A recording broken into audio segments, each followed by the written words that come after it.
100 companies are responsible for 71% of greenhouse gas emissions, and all of those companies, for the most part, are oil and gas companies. I had no idea like what divestment was or anything like that before I joined.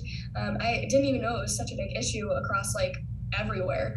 Climate justice is what we need, not billionaires and corporate greed. Climate justice is what we need, not billionaires or corporate greed. We're at like one of the country's like top like institutions for climate research, and we have so much money going into research on how to like make things more sustainable. But our foundation is still over there with $64 million invested in fossil fuels. As much good as the university does, they're not only doing good. And that really was like a main driver for me to join Divest. Rest Til UA Divests is a group asking for fossil fuel divestment from the University of Arizona Foundation. And our main goal as of right now is getting the UA Foundation to take those $64 million out of fossil fuels and invest them in green energy instead.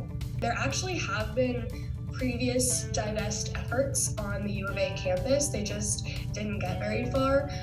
So in 2019, our members were like, we're gonna do this for real. Me and 3 other members of the group started Divest sort of just as like a side project, trying to understand where our university's finances lie. The first few months we were talking with people like Diana Liberman, who's like a climate researcher, and Professor Brown at the College of Outlier, and doing basically just like discussions about whether or not divestment was a good idea, what it was, like how you can have like socially responsible finances. We started with just meeting with the foundation. At first we didn't even like mention Divest because we knew that like if we mention divestment, they're never going to want to meet with us again. So we were like, tell us about like your investments and like how the foundation works and everything. So initially, like the first couple months, we're just like gathering information on how the foundation works and where they have money where. August of 2020 until January, we were just doing research, like trying to understand what divestment was, trying to understand what other schools' strategies were, and we came up with a 2-page letter that outlined like the moral implications of divestment, the financial benefits to doing so, and then we sent that letter on January 15th of 2021 to the foundation, which was like our first big step and like kind of our first communication with them. The foundation has just been really shady kind of throughout this whole process, which we expected because that's how organizations who don't want to change act. And so they used to like publish all of their like energy investments in like a financial portfolio every year. And then the year after we became like an org on campus and like told them that we wanted divestment, they stopped publishing their energy investments, which they don't have to. They don't ever have to, but they used to. And then when we became a club, they stopped. After we sent the letter, we got a response from the foundation on February 15th of 2021, and that response basically said no. Like it was a page long, full of a lot of jargon, and like didn't really give us any space to push for further discussion. And we asked them, like we followed up with that email and asked them remaining questions that we had, and we didn't get a response. Ever since we have been asking for Divest, it feels like lots of doors have closed communication-wise with the foundation and campus administration, but we're slowly trying to pry those open.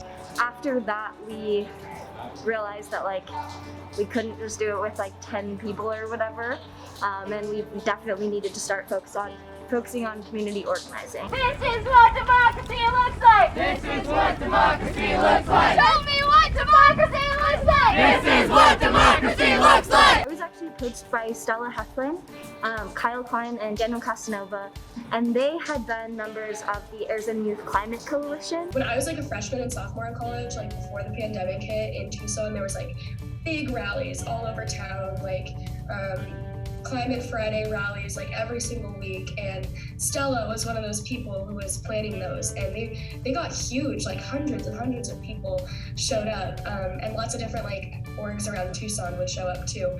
So thankfully she has a lot of experience planning things like that. You get together some speakers, you get together some signs and a march route. And for us, because there's certain stipulations on campus about like what constitutes a like event implemented by the police board, we didn't even really have to tell anyone. We just kind of showed up. And like, yeah, obviously getting the word out too. Yeah, I've done a lot of that sort of stuff. So it's just kind of like a checklist of things that you put together and then hope that people are interested and engaged. Me and Franny and Stella usually, but whoever else wants to, we usually speak at the beginning and we do a land acknowledgement and just like who we are, what we're doing. In the past couple rallies, we've been doing a march too, over to the foundation building, just so they know that we're here and they know that we're not happy.